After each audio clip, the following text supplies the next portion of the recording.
CM Jagan Delhi పర్యటనపై రాజకీయ వర్గాల్లో ఆసక్తికర చర్చ జరుగుతోంది. చంద్రబాబు అమిత్ షాను కలిసిన 24 గంటల్లోనే సీఎం జగన్ భేటీ కానుండడంపై ప్రాధాన్యత సంతరించుకుంది. ఉదయం 11:15 పార్లమెంట్లో ప్రధాని మోడీతో సీఎం జగన్ భేటీ అవుతారు. ఆ తర్వాత కేంద్ర హోంమంత్రి అమిత్ షాతో భేటీ కానున్నారు. ఏపీలో పొత్తులు, రాజకీయ పరిస్థితులపై చర్చించే అవకాశం ఉంది. అయితే వైసీపీ మాత్రం రాష్ట్రానికి రావాల్సిన నిధుల కోసమే అని జగన్ పర్యటన ఢిల్లీ వెళ్లారంటూ అంటోంది.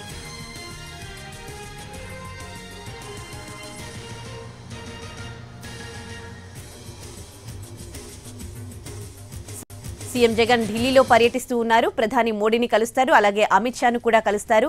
ఒకవైపు రాష్ట్ర అభివృద్ధి కోసమే, నిధుల కోసమే ప్రధాని మోదీతో భేటీ అంటున్నప్పటికీ రాజకీయంగా ప్రాధాన్యత సంతరించుకుంది. ఇక ఇదే అంశానికి సంబంధించి పూర్తి డీటెయిల్స్ మా ప్రతినిధి ప్రసాద్ అందిస్తారు. అక్కడి నుంచి లైవ్ లో ప్రసాద్, జగన్ టూర్ ని ఏ విధంగా అర్థం చేసుకోవాలి? ముందు చంద్రబాబు కలిశారు, వెంటనే ఇప్పుడు రాష్ట్రం కోసం నిధులు అంటూ జగన్ ఢిల్లీకి వెళ్లారు. దీన్ని ఏ విధంగా అర్థం చేసుకోవాలి? ముఖ్య ఉద్దేశం ఏంటి అసలు ఈ పర్యటనకి? కరెక్ట్ ఉదయశ్రీ, బుధవారం రాత్రి సుదీర్ఘ భేటీ జరిగింది జేపీ నడ్డా, అమిత్ షా, చంద్రబాబు నాయుడు మధ్య. ఈ నేపథ్యంలో వెనువెంటనే ఈరోజు నిన్న వాస్తవానికి నిన్న రాత్రే ఢిల్లీ చేరుకున్నారు ఏపీ సీఎం ముఖ్యమంత్రి జగన్మోహన్ రెడ్డి. ప్రధానంగా ఇప్పటి వరకు కూడా వైఎస్ఆర్ కాంగ్రెస్ పార్టీ, కేంద్రంలో అధికారం ఉన్నటువంటి బీజేపీ కూడా చాలా సఖ్యత, అనేక అంశాలపై ఇటు కేంద్రంలో చట్టాలు చేసే విషయంలో కానీ ఇతరత్ర అనేక అంశాల్లో చేదోడుగా వాదోడుగా ఉంది. అదేవిధంగా కేంద్రం నుంచి కూడా ఇతోధికంగా ఆర్థిక సహాయం కూడా రాష్ట్రానికి లభించింది. చాలా నమ్మకమైనటువంటి భాగస్వామ్య పక్షంగా ఉన్నటువంటి తెలుగుదేశం పార్టీ ఎన్డీఏ భాగస్వామ్య పక్షంగా వీడిన తర్వాత వైఎస్ఆర్ కాంగ్రెస్ పార్టీ చాలా అతి దగ్గరగా బీజేపీ అయింది. ఈ నేపథ్యంలో సుదీర్ఘకాలం పాటు అంటే దాదాపు 6 ఏళ్ల పాటు ఎన్డీఏ భాగస్వామ్య పక్షంగా లేనటువంటి తెలుగుదేశం పార్టీ హఠాత్తుగా ఎన్డీఏ భాగస్వామ్య పక్షంగా వచ్చేందుకు మార్గం సుగమైందని వార్తలు వస్తున్న నేపథ్యంలో వైఎస్ఆర్ కాంగ్రెస్ పార్టీ అధినేత ఏపీ ముఖ్యమంత్రి జగన్మోహన్ రెడ్డి ఢిల్లీ పర్యటనకు చాలా ప్రాధాన్యత సంతరించుకుంది.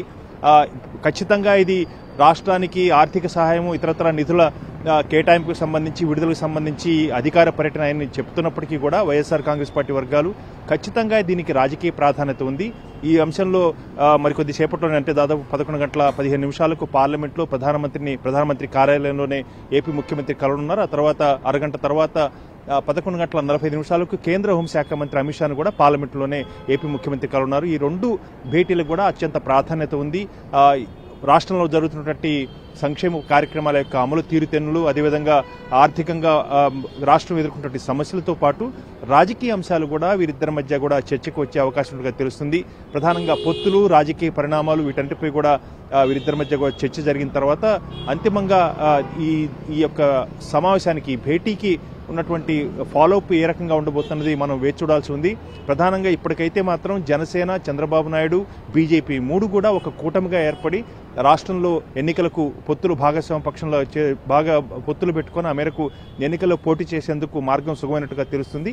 ఇక ఈ పర్యటన, ముఖ్యమంత్రి పర్యటన నేపథ్యంలో బీజేపీ ఎలాంటి నిర్ణయం తీసుకోబోతుంది? ఇప్పటివరకు నమ్మకంగా ఉన్నటువంటి వైఎస్ఆర్ కాంగ్రెస్ పార్టీకి, అదేవిధంగా తెలుగుదేశం పార్టీకి కూడా పూర్తి స్థాయిలో సమదూరంతో ఉన్నాము బీజేపీ అన్న అంశాన్ని, ఒక సందేశాన్ని ఇవ్వాలనే ఈ రకంగా అధికార పర్యటనను ఏర్పాటు చేసుకునేలా బీజేపీ చేసిందా, అదేవిధంగా బీజేపీ అగ్రనాయకత్వం చేసిందా అన్న అంశంపై ఇంకా స్పష్టత లేనప్పటికీ కూడా ఈ ఏపీ ముఖ్యమంత్రి, వైఎస్ఆర్ కాంగ్రెస్ పార్టీ అధినేత యొక్క పర్యటనకు మాత్రం చాలా ప్రాధాన్యత సంతరించుకుంది. ఆ మేరకు జరగబోయే పరిణామాలను బట్టి ఏ రకంగా బీజేపీ ఏ రకంగా వ్యవహరించబోతుంది అన్న అంశాన్ని మనం అర్థం చేసుకోవడానికి అవకాశం ఉంది. ఖచ్చితంగా ఏపీ ముఖ్యమంత్రి పర్యటన మాత్రం రాజకీయ ప్రాధాన్యత ఉంది. ఈ పొత్తుల విషయంలో మాత్రం ఒక నిర్ణయం తీసుకునేందుకు కూడా బీజేపీ ఇప్పటికే 3 పార్టీలతో ఒక కమిటీని ఏర్పాటు చేసి ఆ కమిటీలో ఇచ్చేటువంటి ప్రతిపాదనల ఆధారంగా ఆ మేరకు పొత్తులు పెట్టుకోవాలన్న ఒక ఆలోచన చేస్తున్నట్టుగా ఉంది. దీనిపై ఇంకా అంతిమంగా నిర్ణయం తీసుకున్నప్పటికీ కూడా మార్గం మాత్రం సుగమైంది, కూటమి ఏర్పడబోతుందన్న వార్తలు మాత్రం చాలా బలంగా వినిపిస్తున్నాయి. ఈ నేపథ్యంలో ఏపీ ముఖ్యమంత్రి పర్యటనకు చాలా ప్రాధాన్యత సంతరించుకుంది. ఈ పర్యటన భాగంగా ఈ భేటీల సందర్భంగా ఎలాంటి నిర్ణయం తీసుకోబోతారన్నదే చాలా ఉత్కంఠత రేపించే ఒక అంశంగా మారింది. ప్రసాద్, అలాగే బీజేపీ, టీడీపీ, జనసేన కూటమికి సంబంధించి అంటే వార్తలు రావడమే తప్ప, అంటే చంద్రబాబు ఢిల్లీకి వెళ్లారు, బట్ బయట మీడియా ముందుకు వచ్చి వీళ్ళ కూటమి కలిసి ముందుకెళ్తున్నట్లుగా ఇక్కడ ప్రకటించిన దాఖలాలు అయితే చాలా తక్కువగా కనిపించాయి మనకు. ఇప్పుడు ఆ తర్వాత జగన్ వెళ్లారు. ఈ నేపథ్యంలో బీజేపీ వ్యూహాలను ఏ విధంగా చూడాలి అంటారు ప్రసాద్?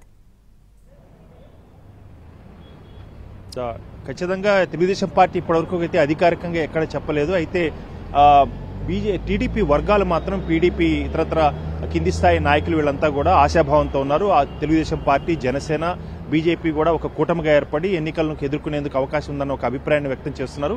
బీజేపీ కూడా ఎక్కడ కూడా ఇది అంశంపై ఒక్కసారి కూడా నోరు మెదపలేదు, దీనికి సంబంధించి కూడా ఎక్కడ మాట్లాడలేదు. అయితే వాస్తవాలు ఏం జరగబోతుందన్న అంశాన్ని మాత్రం చాలా క్షుణ్ణంగా నిశ్చితంగా గమనిస్తున్నారు. ముగ్గురు సభ్యులతో 3 పార్టీల నుంచి నాయకులతో ఒక కమిటీని ఏర్పాటు చేసిన తర్వాత చర్చించిన తర్వాత వారిచ్చే ప్రతిపాదనల ఆధారం చేసుకుని ఒక నిర్ణయం తీసుకునే అవకాశం ఉంది అన్న మాత్రం ఈ బీజేపీ వర్గాల నుంచి అందుతున్న సమాచారం బట్టి తెలుస్తుంది. దీనిపై కూడా ఇంకా స్పష్టత లేదు. ఈ నేపథ్యంలో జగన్ ఈ రకంగా మోడీని అదేవిధంగా అమిత్ షాను వీరిద్దరిని కూడా కలవటం ఖచ్చితంగా ఇది రాజకీయ ప్రాధాన్యత సంతరించుకుంది. నమ్మకమైన భాగస్వామ్య పక్షంగా ఉన్నట్టు వైఎస్ఆర్ కాంగ్రెస్ పార్టీని కూడా మేమేమీ దూరంగా పెట్టలేదు, మేము వైఎస్ఆర్ కాంగ్రెస్ పార్టీకి దూరం కాదు అన్న ఒక సందేశాన్ని ప్రజలకు అదేవిధంగా వైఎస్ఆర్ కాంగ్రెస్ పార్టీ నేతలకు ఇవాళ ఉద్దేశంతో ఈ రకంగా చేస్తున్నట్టుగా తెలుస్తుంది. కాబట్టి చూడాలి ఏం జరుగుతుందో. వైఎస్ఆర్ కాంగ్రెస్ పార్టీ అధినేత ఏపీ ముఖ్యమంత్రి ఈ భేటీల సందర్భంగా ఆయన చెప్పబోయే అంశాలకు బీజేపీ ఏ రకంగా స్పందిస్తుందో వేచి చూడాల్సి ఉంది. Right, thanks for the updates Prasad.